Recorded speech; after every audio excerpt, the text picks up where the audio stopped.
But there has been a lot of competition. There's proliferation of channels.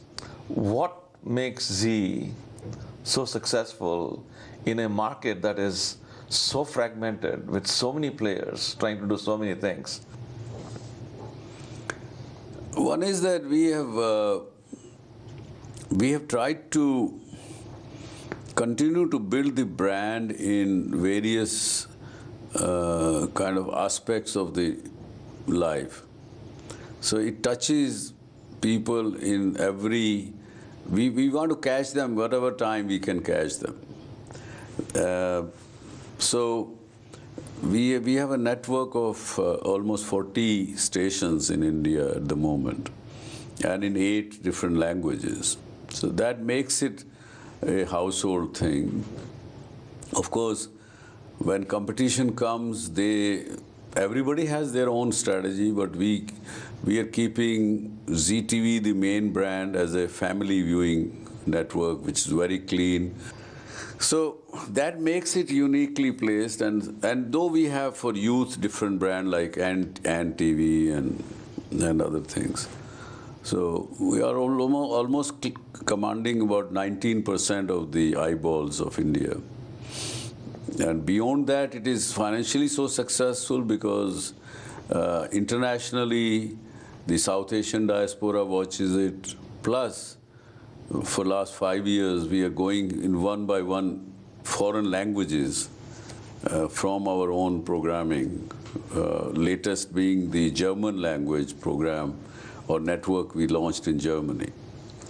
Speaking to your globalization in this industry, can you talk a little bit about which have been the toughest markets to enter, and what have you kind of learned from it that everyone else can benefit from as you enter new markets? Toughest is, of course, the so-called father of market economy, United States of America. I've been struggling there for 6 years with the health and wellness network, Zee Living, and I've been able to get only in 40 million homes as against 110 million homes. Difficult to get distribution, difficult to penetrate in that market. How has the news media changed in the time that you've been in the space? First and foremost, Professor, news media in India, particularly television, has so many stations that you cannot even imagine. And I even can't count them. So that apart, but there is a lot of negativism which has creeped into the news in India. Including ours also, partly. But I'm trying to say to my colleagues that let us listen to our consumer what they want. So listening to them, we are trying to do the course correction. Because I went myself sitting into the houses of the viewers, what do they think of news television? And they told us, you're all sold out. Sab bike hue aap. But at the same time, they said, you are the only hope also we have. So both very drastic contradictions, but so since then we are correcting it. Switching gears, you have your own TV show, Dr. Subhash Chandra channel. I mean, can you help us understand the motivation behind it and why has it been so well received? This is called DSC show. We have a tradition in our family from 90 years, as I'm told, must have been before also, that 10% of the profit you have to give for good causes. 2 years ago, I was sitting with my father in my ancestor home. We were just chatting, and he asked me that, are you continuing that tradition? I said, yes. We are doing it. My next generation also is seemingly into it. They will also continue. Just innocuously asked me, what about your experience?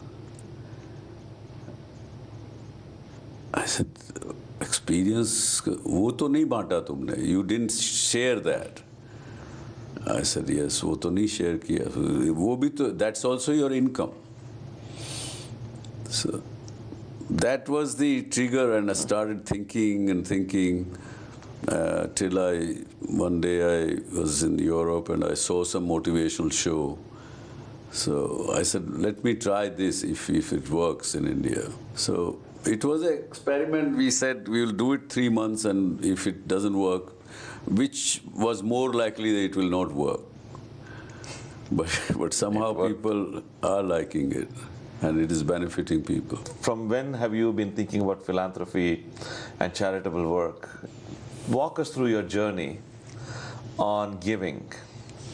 The giving has been in the genes, as I said, that from 90 years the family has been following this tradition of giving 10%.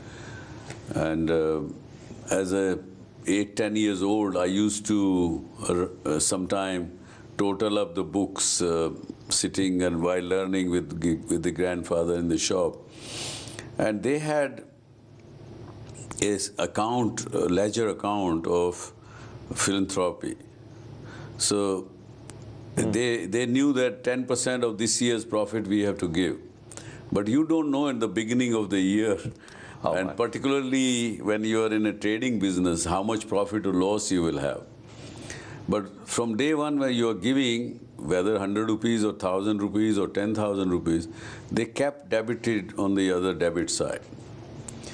I have not seen any year when the total of the debit was bigger than the credit. So profits were more than 10% of what you have given throughout the year.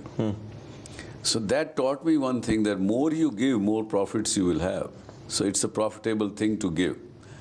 You've had such a long, illustrious career. You've learned so much along the way.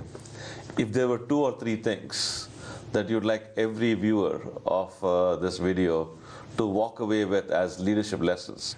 Well, I think this is what I was saying when somebody in the University of East London thought that they would want to give me honorable doctorate for management, which I had not studied.